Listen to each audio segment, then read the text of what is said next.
Welcome to Truth Talks. I'm Judge Lauren Lake. You ever wonder what happens when the system fails, even just for a second? This week, a headline caught my eye. 4-side traffic light goes out and causes havoc. One intersection, no lights, and the whole city damn near lost its mind. Now imagine that. But everywhere, no power, no signal, no help. If one traffic light can shut down a street, what happens when the whole grid goes dark? Cyber attack, blackout, disaster, whatever the cause, Black communities will be hit the hardest. Why? Because we're always left out of the planning, the warning, and the recovery. Tonight, we're asking the urgent question.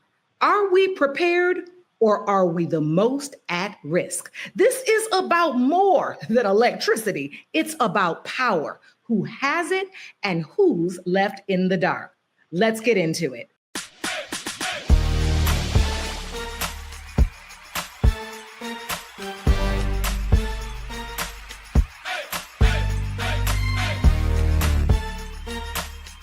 Are y'all ready to roll? Let's go.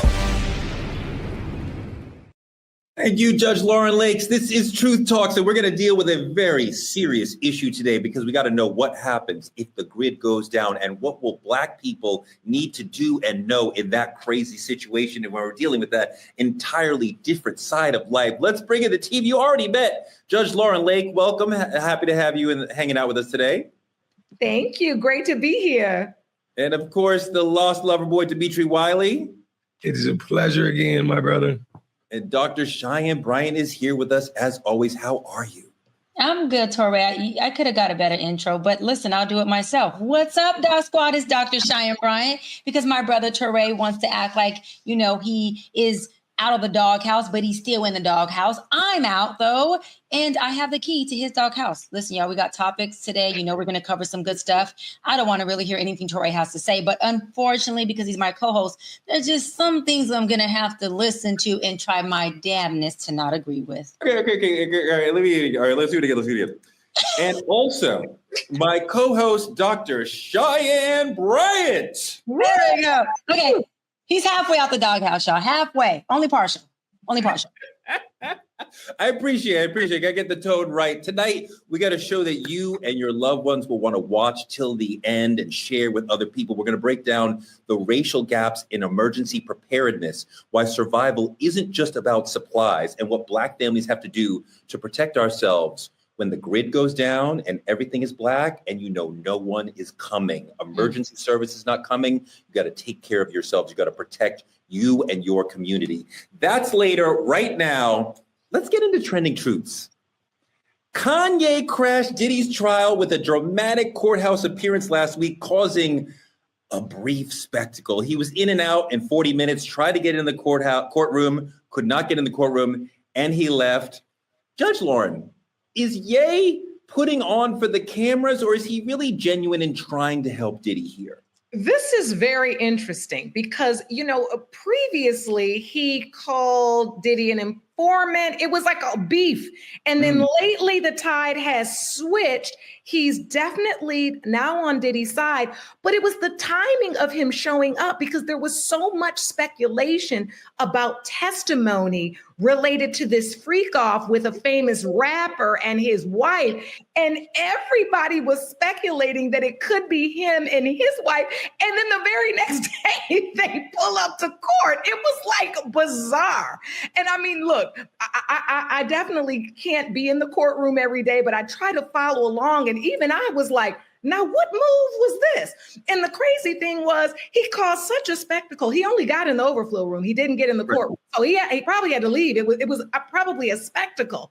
If you're a judge on that case, do you think that having a superstar like Kanye come into the courtroom is disruptive to the whole environment? Well, of course it's disruptive, but I mean, if he wants to come in and be respectful and sit and watch, just like Diddy's children, I mean, everybody, the judge has control of the courtroom. So we ain't signing no autographs and doing no Instagrams while court's going on and all of that nonsense. But I do think it would have an interesting effect on the jury, depending on what they feel about Kanye. And so I think his support of Diddy, but I mean, especially after that testimony, because I was thinking to myself, now is he coming to support Diddy, or is this some little low-key way of saying, yeah, it's me? Like, I couldn't Right, figure right. out what No, I got the same vibe that coming right after the testimony that seemed very much to be about him and his own relationship with sex workers. It definitely seemed to be like, oh, you talked about me? Well, here I am to make sure that you know that it's me.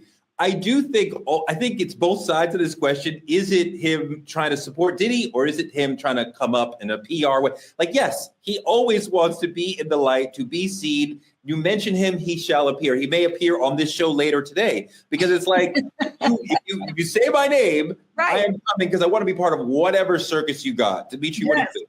Oh man, this is typical Ye for me. To come to the courtroom, whether y'all know it or not, whether you see the fit or not, dressed in all white like the, you know what I'm saying, second coming. This is basic Ye antics. Ye's been doing this for years. I'm actually sick of this shit. I'm gonna be honest with you. From the moment that you gotta imagine, this is the same man who jumped on stage to give his opinions on an award he had nothing to do with.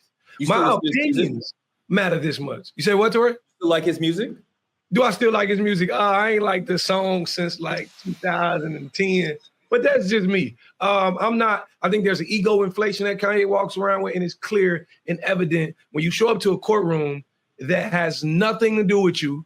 And don't get me wrong, I know his name may have been in it, but if you're not summoned, then they don't want to hear from you. There's a reason you didn't get in. See, I respect the loyalty. If this is some loyalty we talking about, I respect that. But as a friend, sometimes you got to know when it's best to speak loudly, and sometimes you got to know when it's best to sit down and shut the fuck up. But What do you think? That's just me. I think I absolutely love what Dimitri said. If you ain't summoned, find something else for your ass to do. Yay. This is typical narcissistic yay. It's like, if it's about me or if it ain't about me, I'm going to pop up and make it about me. And since I was told, not summoned, I was told, y'all dropped the yay bomb in the courtroom, I'm going to show up with, I know y'all keep saying wife. I was under the impression that they were divorcing or separated. No. Lord have so they to reconcile? No, fake news. They're good. Oh, fake news. Okay, thanks. So, okay. So my point is that showed up with the wife to kind of put a stamp on, yeah, y'all said it would happen back in January with a big celebrity's wife who had a birthday in Vegas. We know Ye and Bianca's birthday is in January. Ye and Bianca were in Vegas in January. And we know, not fake news, they were having some pretty nice freak-offs, threesomes, foursomes, swing, or whatever you want to call it. And Torre, you might like this, my brother, and I'm going to wrap on this. Oh, boy. I got some of my information from going to your Instagram page and your TikTok, listening to you cover this story. Hold on. You ready for this? I'm about to drop a bomb. Hold on. I hate that I'm saying this. I'm going to whisper it because I hate saying good things loud to you.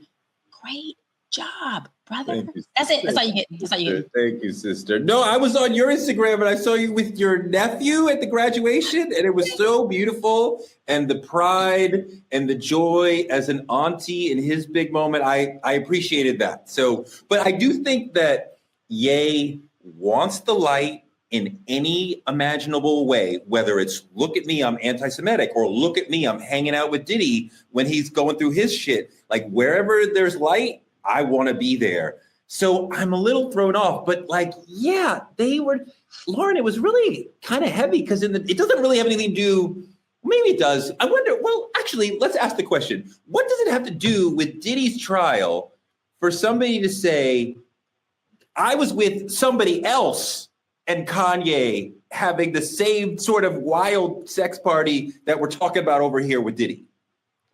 Okay, wait, I want to understand your question. You mean, does it help Diddy's defense that he was with Kanye? Yeah, because Kathy's saying we did freak offs. Well, Jane saying we did freak offs, but then Jane saying I witnessed Kanye and others as part of a freak off that Diddy wasn't even at. Well, right. So that kind of says to the jury, right, that we're not the only ones doing this. He's not the only one doing this. This is commonplace. A matter of fact, these things go on even when Diddy isn't there. Now, she was, of course, walking the line. Like, that witness was a little bit off. Like I said, I'm a former criminal defense attorney, so I was really trying to figure out here, it was feeling like a defense witness, but they did get a lot out of her. I think just what was pronounced in her was the fact that, she definitely wanted him to be hers. Oh, this hair is doing what it want to do. You should get some hair maniacs because it's exactly where you want it to be. Yes. Right, Doc? You and Torre got the curls popping, but hair maniacs could definitely save the day. Let me tell you. But I will say this. I do think there is something that speaks to her almost saying, this is a thing. This is what we do. This is not unheard of.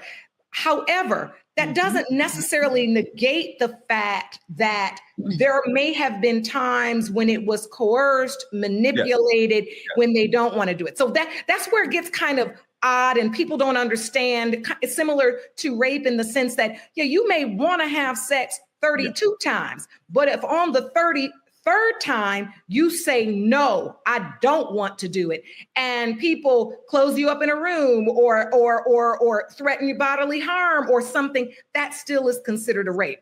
Going back to Ye, I do think, though, in terms of the jury, if I was the defense, I probably would have want him to get into the gallery and get to have a seat. I think unfortunately, I think star power, the support of the star power, lends itself to this thought that this was a wealthy, unhinged man that was on drugs, right? We equate Kanye with a certain level of mental illness. They're trying to kind of set Diddy up that he was on drugs and out, kind of not in his right mind. And it aligns it with this sense of like, I'm powerful. I got all the money in the world. I'm high. Girls want to get at us. They want to do anything to be with us. These are the kind of rooms we're in, and this is commonplace. I think there's a little bit to the defense that would have been interesting for him to sit in and for the jury to see him in support. The other thing I think, Lauren, and I want to close out on this. If you have friends like Kanye, you don't need enemies. If you're Diddy in trouble, Kanye is the last person I want in the room. Just with the anti-Semitism, the anti-Blackness, like all this crap that he's been spitting for years now. I'm like, But it doesn't matter to Ray because he has 9 lives. Like, look at this. He amazes me with the way he continues to enter the media space, and people still regard him as some iconic superstar. Despite everything he said, there's still this feeling of, and whether you like it or not, that's Kanye. And they're interested in him and they want to know what he does. And there is a certain Star Trek. If we want to break it down real quick before we get off this topic, look at what women are doing, right? And look, I'm a former criminal defense attorney, so I see this. There's a part of this that, yes, was about potential rape, about coercion, about being forced to do things against their will, about being forced to take drugs. There's another part of this with the women that is, how much will I do to stay in the presence of a powerful, wealthy superstar and potentially get to be his woman? Yep. Yeah. And I think despite everything Kanye has done and said, people look at the courtroom, the whole news cycle turned to Kanye that day. It sure did. And you imagine that if he gets into the courtroom, that potentially has an impact on the trial in some way, jurors distracted from testimony, what have you. You know, I don't want the jury to be distracted by celebrity, positively or negatively. Let's listen to the evidence. It doesn't matter if Kanye is supporting Diddy or not, right? Just listen to the evidence and let's go from there. Let's move on to politicking, because we have a really important and powerful story to talk about. The Supreme Court has ruled in favor of a family that was wrongfully raided by the FBI, opening the door for victims to sue the government. Now, before we celebrate, gotta be real. This is not just for everybody so far, right? There's 100 others who aren't getting an apology. But in 2017, this sister, Trina Martin, a Black woman in Atlanta, Georgia, had her home wrongly raided by the FBI while her 7-year-old son watched. The FBI went to the wrong house. There were no drugs there. There was no arrest made, just lots of property damage and lifelong trauma. And to make it worse, the family was notified that they could not sue law enforcement because law enforcement has qualified immunity. Let's take a look at a story about the raid so we can understand a little more deeply about what happened to this sister in Atlanta, Georgia. Hundreds of these cases happen every year. The police showing up at the wrong address or receiving bad intelligence, storming in, damaging a house, traumatizing a family, and then having no responsibility for their actions. That's because the government enjoys broad immunity under federal law. You can't sue the government when they make a mistake. But what the Supreme Court did with this unanimous decision is they opened the door now, at least in this specific type of instance, when police are wrong, according to the Supreme Court, committing an assault, battery, false imprisonment, false arrest, or abuse of process, that families can get in the courthouse door to bring a damages claim for what they suffered and their property damage. And this family will do just that. The Supreme Court did not decide their claims today and said it's still possible they may not succeed in the end. But in this unanimous decision by Justice Neil Gorsuch, the case can go forward. Mm-hmm. So, Judge Lake, help me understand. Can we sue law enforcement when they make a mistake per the Supreme Court, or can we not? There are exceptions. Normally, the government does have a level of sovereign immunity, right? Where you can't sue the government. However, there are exceptions. And it's called the Federal Tort Claims Act, FTCA. It allows individuals to sue the United States government for certain torts, certain wrongdoings that are committed by federal employees acting in the scope of their employment. And this ruling, I think, is a crack in the door in the right direction. It's not the promised land, but, and as you mentioned in your open, there are countless individuals that have suffered and have had no recourse. But it's a beginning, because when there is negligence, wrongdoing, false imprisonment, things of that nature, basically the Supreme Court has said unanimously that the door is not completely closed to recovery. And I think we got to take the inches where we get them. Dimitri, it's really hard to imagine or to conceive of a world where the police can barge into your home if they have made a mistake, come into the wrong home. Hey, I'm a law-abiding citizen. I'm not doing anything. They don't have to say sorry. They don't have to repay you for the mistakes that they've made. They don't have to make you whole for wrongfully arresting you or wrongfully invading your home. The immunity seems like a huge problem that we need to get past. Like, how do we even deal with immunity being used as a shield for them? You know, this actually shocks me that it actually landed in their favor, partially because, do you understand, Tori? Like, middle of West Side, black, like one of the worst neighborhoods in Chicago. You know how many motherfuckers I've seen ripped out of cars, houses I've seen raided, motherfuckers getting fucked up, kids screaming, like no explanation. Cops drive off, you'll never hear from them again. Just gone. It doesn't matter if it was wrong house, wrong person, they never gave a fuck. So this is actually quite shocking to me. It's funny because immunity is like their way of neglecting accountability. It's their way of saying, you don't matter enough for us to care about how we hurt you. And that's amazing to me. They're traumatizing Black people or people in general, and they just getting away with it. So this is actually super, super shocking for me, and I'm surprised to see it swing that way. But we got to understand, one rock to hit a giant wall that still exists is not going to tear it down. So there's a lot more work to be done. Doc, your brother has immunity when he's doing things. If he should make a mistake, God forbid, then he is protected. I don't think that's right. Well, I don't think it's right either. I think that if he makes a mistake and he was under the right intent, which is what qualified immunity says, the reason why it's so hard for folks to fight against qualified immunity, because you have to actually prove that the officer knew that they were breaking the law when they broke the law. How in the fuck do you prove that? Okay, that's very challenging. You got to have a hell of a counsel and a team to prove that. But I'm with you. If my brother does something that is intentionally a crime, especially if it has to do with murder, right? We're talking about breaking into someone's home. We're talking about George Floyd, Breonna Taylor's home.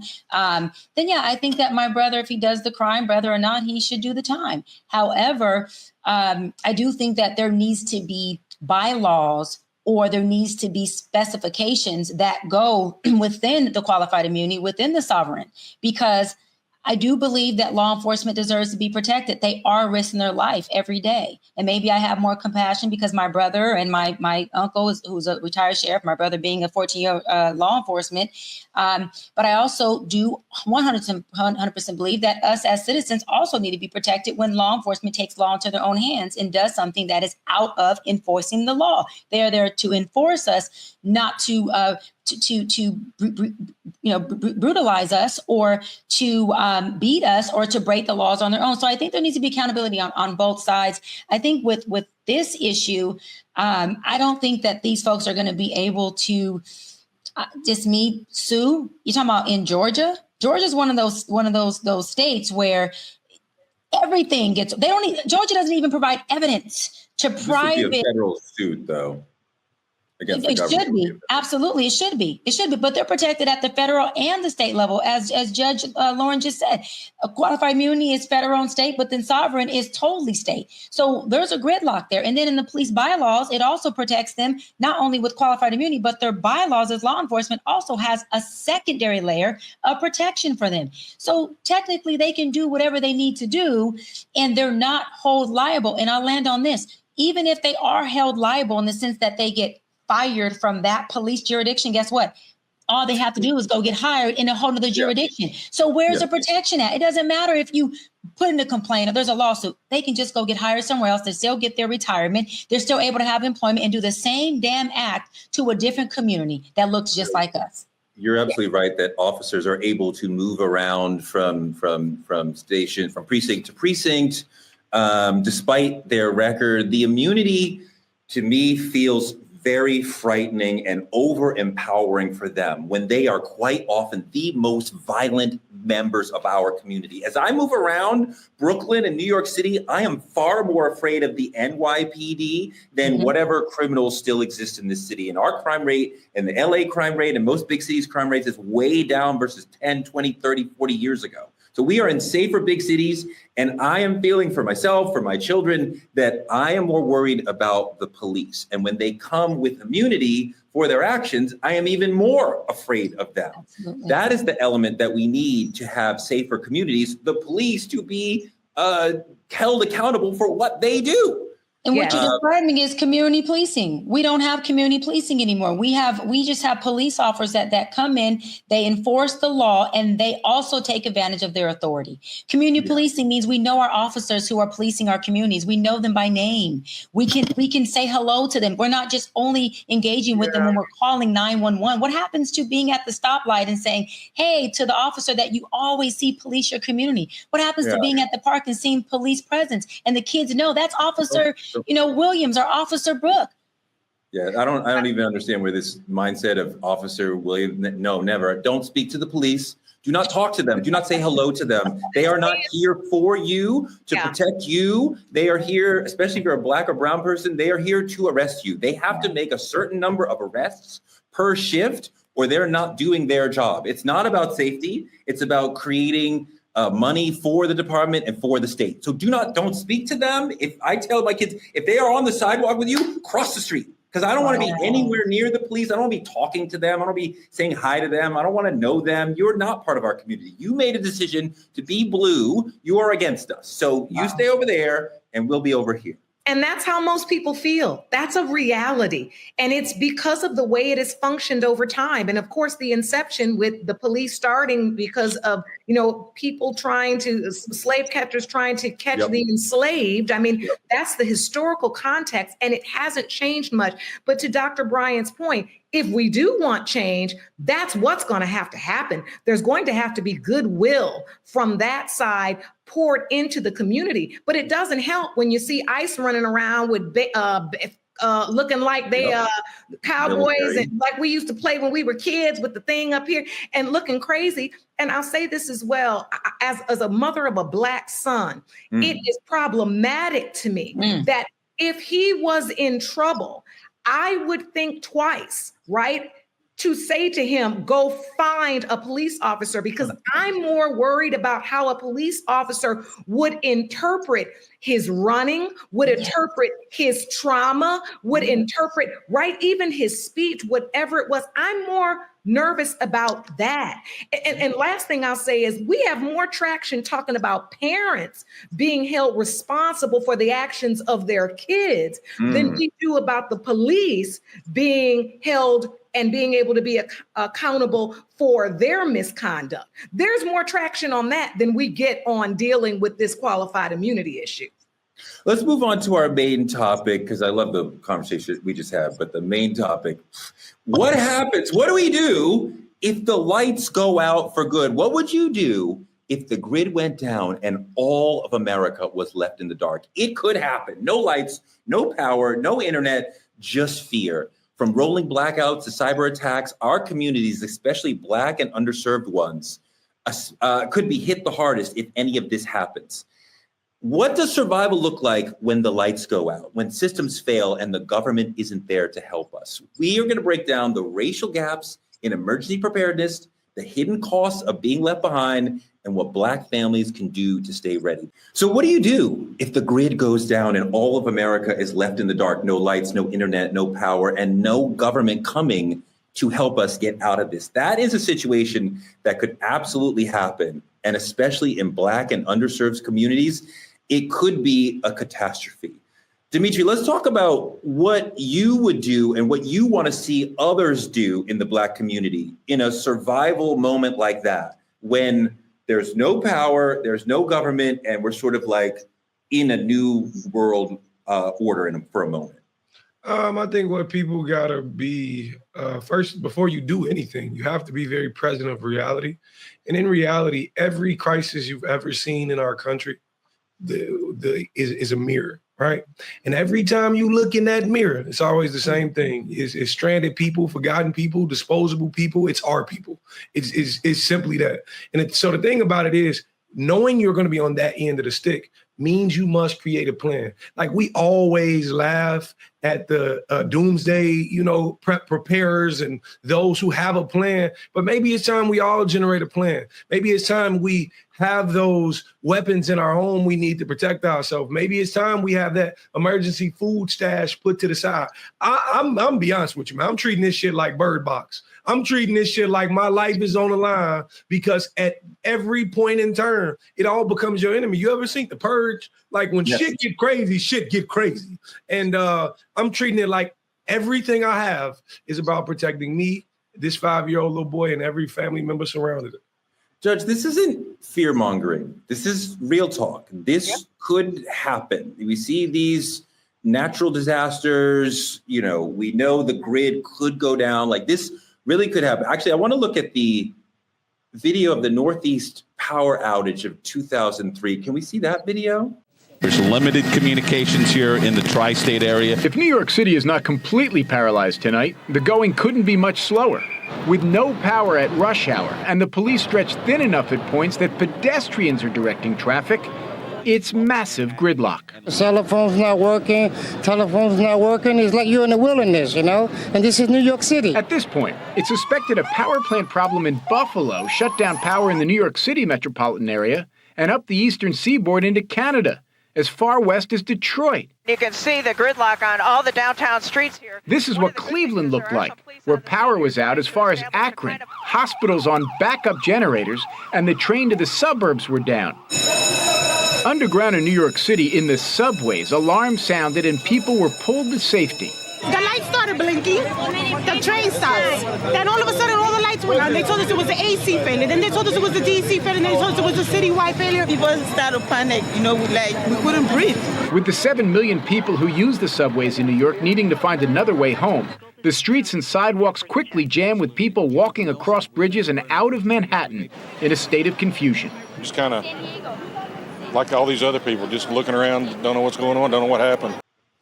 Judge, all those scenes look really scary and really possible in our future. So when the grid goes down and we get into those sort of situations, who's most vulnerable as far as, is it Black elders? Is it single moms, the disabled? Who? I would say the elders and the disabled. I really would. And I think it deals with mobility. It deals with the fact that many of our elders are in senior homes where they need medications, they need medical treatment. But if I'm being very frank, Black people know how to survive. We just ain't really ready for this. We're not ready for it because our daily lives of surviving each and every day, right, takes up the bulk of our attention and intentions, right? Just literally getting food to feed our families, getting back and forth to work. And I think when there are disasters like this, we aren't ready. I had to stop myself. Right. And my late father used to be big on provisions. That was his thing. If it was going to be a hard rain, my daddy's old school, born in the 1930s, he's ready. Baby, you got some provisions. And we used to laugh at him. But now I know, now that he's gone, when they start talking about this, I got it all. I got solar powered charging. I got the solar lights. I got gas max, all of it. I got the big water cans. I have month to month ordered myself another layer. People laugh when they come in my garage like, are you crazy? No, I'm not. I'm ready. And y'all gonna be coming to my house. We're going to her house.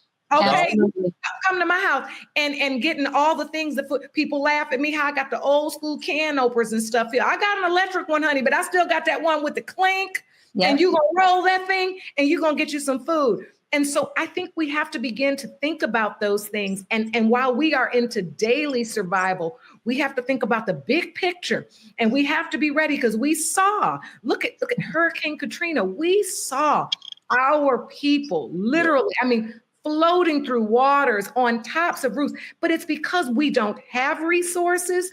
And if we do have resources, we don't know where they are and what they are.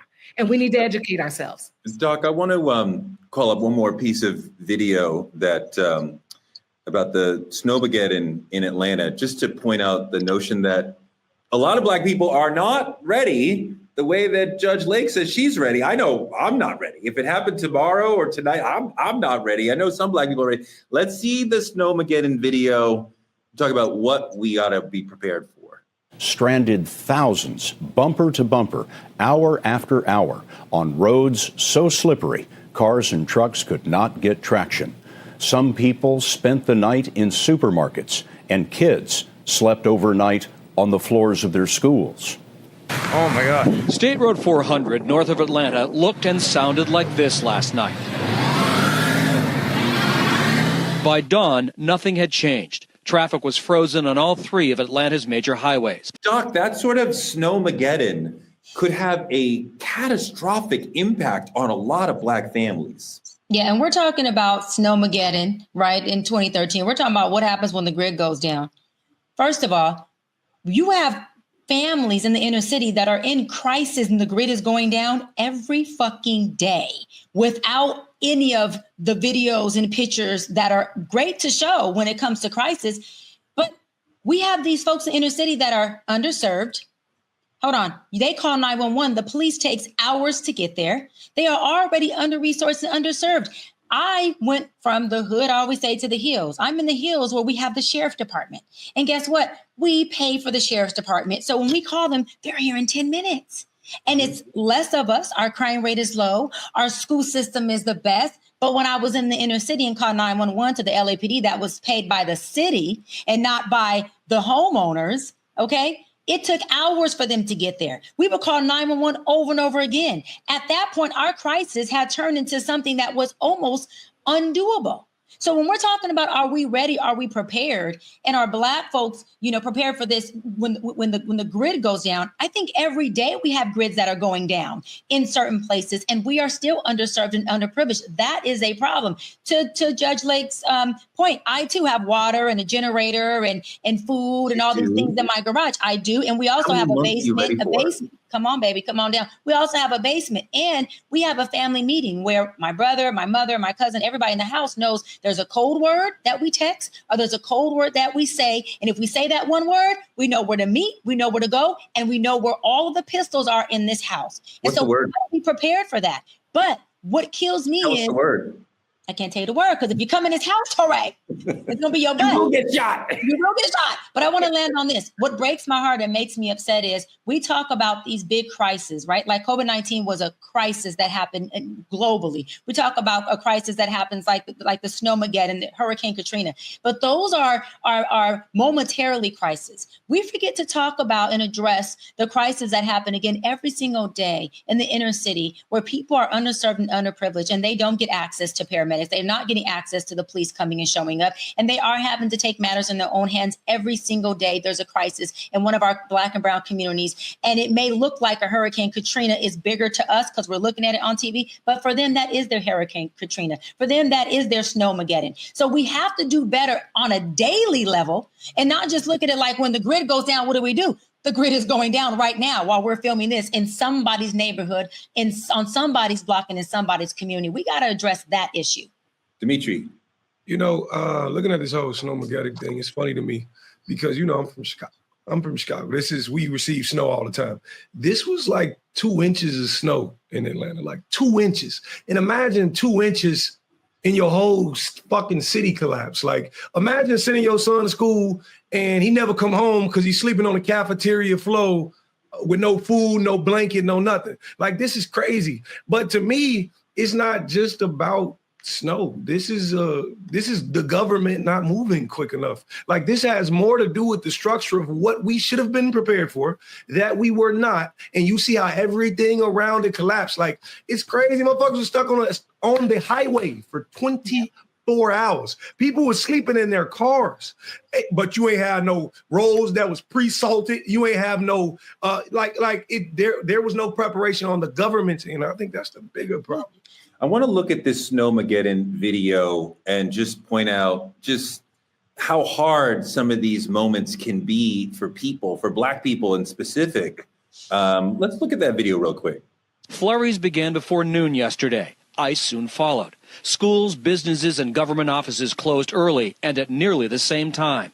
In less than an hour, traffic went from 20 miles an hour to a standstill. Salt and sand trucks could not get through to treat the roads. In Fulton County, 99 school buses filled with kids were still on the road at midnight. At least 2,000 other students spent the night at school.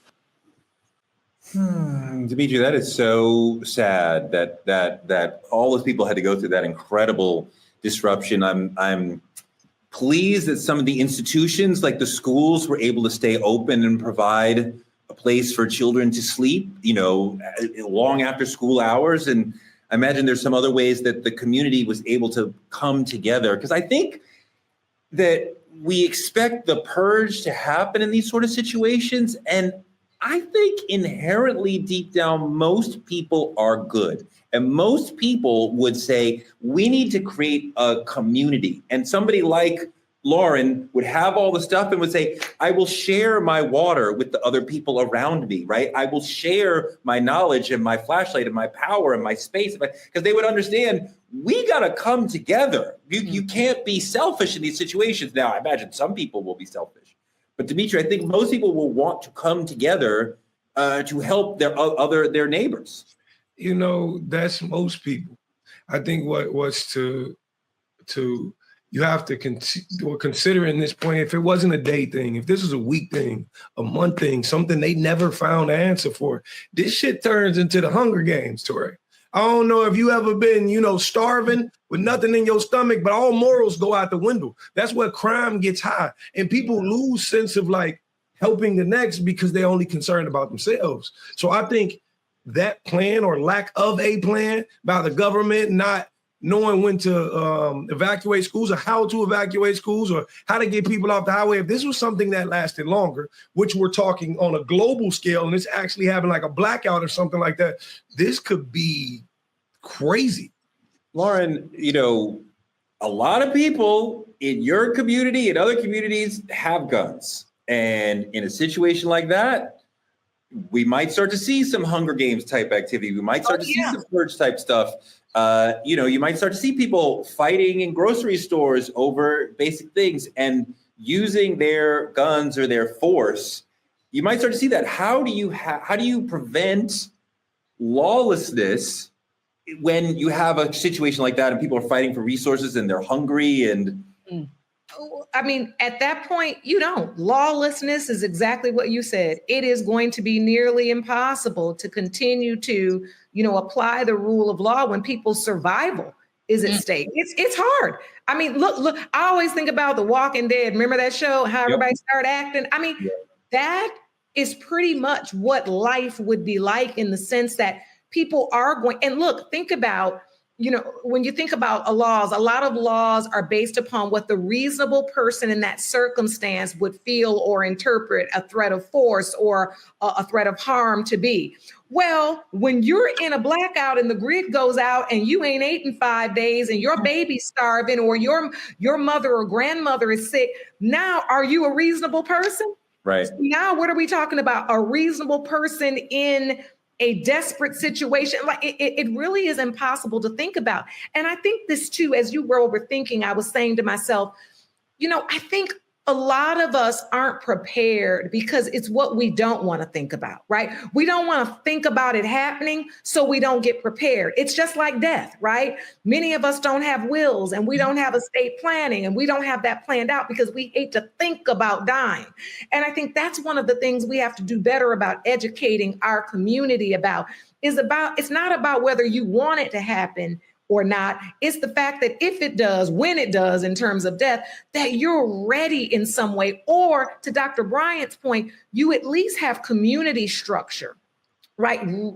A community there understanding, where do I go for this? Okay, how do I go for this? And then our churches also have to show up because I remember, was it Texas? When was it the tornado, hurricane, and the and then one of them churches, honey, one of them mega churches. I'll call it. No, we gonna call it Joe Osteen. We gonna call it Joe Osteen. I couldn't remember. I'm glad you remembered, but I knew it happened because I remembered the doors was locked, honey, to the church. I mean, what supposed to do? Who would have thunk it? Ain't the church supposed to be there for the people in crisis? Go ahead, Doc. In the Lord's house, I was going to say, like I've said many times on True Talks, is, the best and quickest way to inflate and increase crime is to deprive people of their resources. I say that all the time. You want people to be upset. You want them to be angry. Do what you do to us every day. Put us in communities where we have no damn resources, where all we have is liquor stores. We're limited to the things that can give us a great quality of life, which a great quality of life is a human right, in my opinion. Take, for example, COVID-19, when we're talking about the purge. COVID-19 was the closest thing to a purge that we had. Everything shut down. And this is what happened in COVID-19. Testing centers were only available in the upper class white communities. You know how I know? That's nationwide. Because myself and Mayor Robles, which was the mayor of Carson at that time, we built the very first testing center in the city of Carson at the Carson Convention Center in a Black and brown community, the very first COVID-19 testing center in the nation. And people were going crazy. We were on every news station talking about it. Masks were not available to the Black and brown inner city communities. When they became available, it's because organizations, NAACP, Black Lives Matter, local organizations, started to get donations and started to get these masks and bring them into the inner city. Okay. The only thing they wanted to give to us first was the COVID-19 shots. Why? That's a whole nother episode to talk about that. But my point is, when we had the purge, COVID-19, why do we have no access? Why do we have no resources? How come we didn't even have testing centers to see, do we have it? How do we have to quarantine? It was only in the wealthy white freaking neighborhoods until myself and the mayor put the very first one. And then, which we have to do, take leadership. Every other community started to replicate our blueprint, which I'm glad they did. But there was no fucking testing center for us in our inner city and in our community. I appreciate your leadership in that situation. And you need folks who are going to be able to say, I'm going to do something bigger than for myself. I'm going to do something for my community. Sometimes we don't have that. I want to run another video that shows people dealing with a crazy situation and how when there wasn't leadership, things went a little left. Let's roll the video. Debris fills part of the street after a car slams into the side of an SUV. The crash happened in the middle of the intersection at Highway 67 and Poway Road. The traffic lights had no power. Moments after the crash, Good Samaritans run through the busy traffic to assist and call 911. A lot of these people have been coming to this intersection for 30 plus years, and however long there's been lights here, they have an expectation that when they get here, it's going to be smooth, flow traffic. So when the lights go out, yeah, I think it's a hazard. Emergency crews were on the scene in less than 10 minutes. Early Thursday morning, traffic backed up for about half a mile. Many drivers confused on their turn to go. Deputy Nicholas McGregor was out directing traffic just as the morning rush started to pick up. In the morning when it's super dark out here and people are just waking up. About 2 miles south, signs posted alerting drivers of the outage. This is a look at Scripps Poway Parkway and Highway 67 after the power was shut off at the intersection Wednesday night. There was a collision there due to confusion with the lights being out. A car slammed into the back of a truck before bursting into flames. No one was hurt, but hours later, traffic continues to back up following the crash. The sheriff's department says there's only about 2 hours of battery life on the red flashers after the power goes out. They try to put as much signage out for drivers, but drivers should continue to remain cautious. Dimitri, that's an example of what happens when some of the basic things that we expect in society disappear. And you see there are a lot of people struggling to adjust, but you also saw people stepping up and saying, I will direct traffic. I'm a regular citizen. The cops are not here. I will provide order. And I think when people are shocked, they're going to respond in a bunch of different ways. But as soon as the people realize, oh, this is our normal now, that they will start to come together and leaders will start to emerge and say, here's the things I believe deep down. And I keep coming back to this, that our better angels will come out in a crazy situation like that. And most people will not behave in horrible ways. Some people will, but most people will. I think if you took us and just dropped us in a whole new situation, we would create a civilization. We would not just kill each other till there's one person left. What do you think? Well, to a degree, I'll agree with you, but I believe it's changes per location. I believe it changes per what part of the nation you're looking at. Us in the hood, nah. Ain't no leaders coming to the rise. I don't see it happening. You would be the leader. Listen, you would be like, hey guys, I love my hood, but this little baby I gotta protect is far more important than me navigating traffic. I gotta make sure this little kid that's just me personally. But the thing about it is, I think we're looking at something so minuscule compared to something so massive. That's a traffic light going out. And you see how people react then. What happens when 911 does not answer the phone? What happens if there's no one to contact when life is in danger?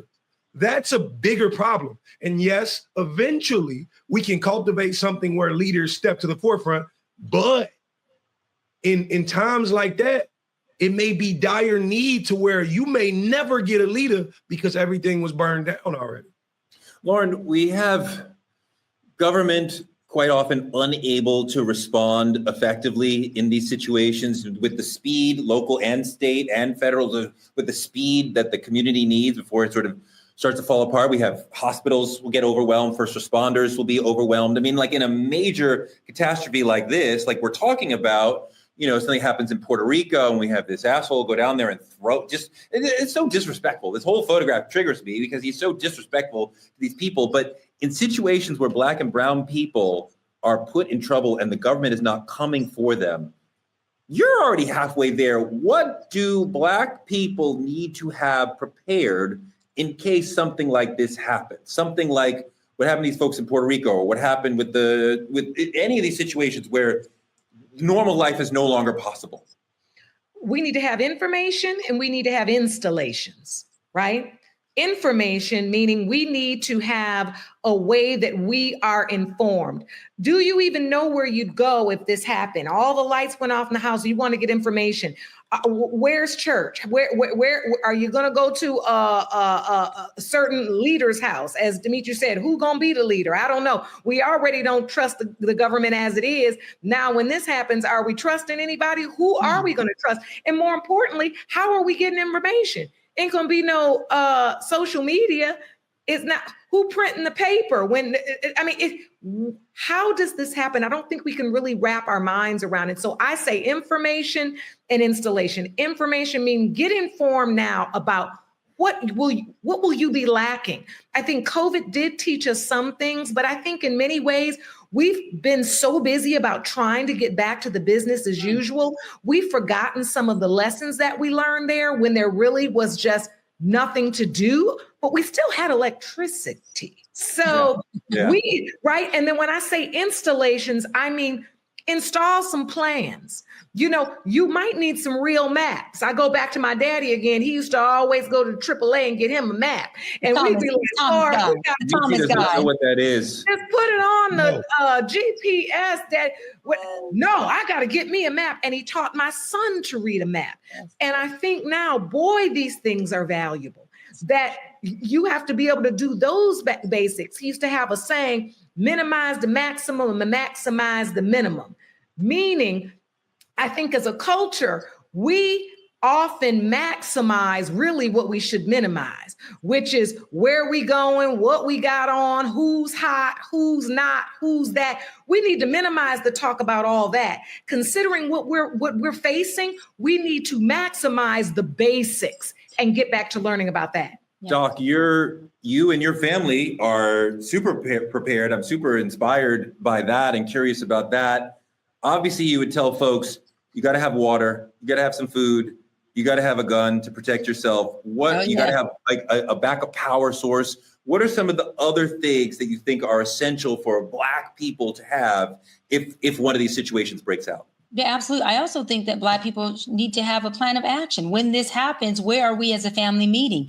If you are a part of a church and you are a member and you tithe, you are tithing to a church that should be a resource for you. So if you are a family who's in an apartment or a home that maybe the crisis has hit that home, does the church that you are a member to, do they say, look, if crisis happens, our doors are open, even if the pastor ain't here, somebody can get here? Because this is where local organizations and churches come together, which church is a 501c3. They are an organization to be preventative, not interventive. Because see, by the time we're trying to intervene, it's too fucking late most of the time. I know, as being a therapist for so many years and now a psychology expert still in private practice, when folks come to me because they're trying to intervene, it's usually too late.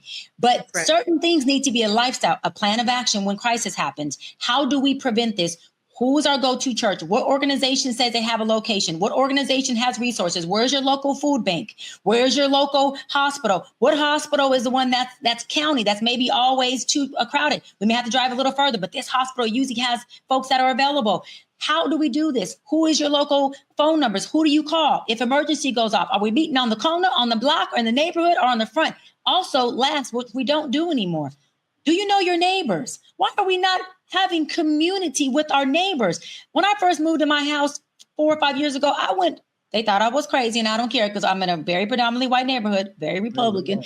I went door to door, Torre, Demetri, and Lauren. I went door to door. Hi, I'm Dr. Cheyenne Bryan. I'm your neighbor. They were like, hi.